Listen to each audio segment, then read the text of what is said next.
Mums patinka turėti vaidmenį, kokį nors diplomą kišenėje, jaustis šiek tiek pranašesniais už kitus. Tai labai būdinga mūsų kultūrai. Rodyti, kad žinai, kad esi vertas būti rimtam, įsitempusiam, svarbiam.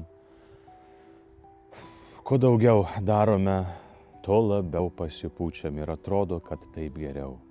O viešpats renkasi paprastus.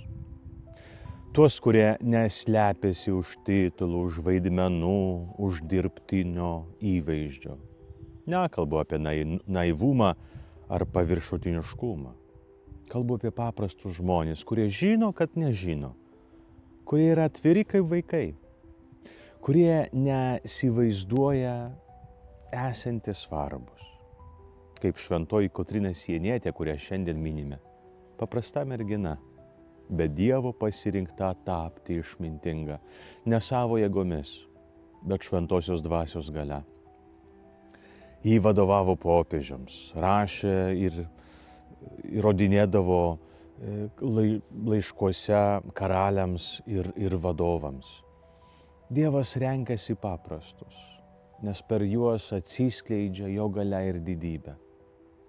Paprastas žmogus nesipuikuoja, nes žino, kad yra kaip vaikas. Jis supranta, kad išmintis, kuri kalba per jį, yra dovana, o jis pats tik įrankis. Šiandien pabandyk būti paprastesnis. Su visais. Verta. Geros dienos.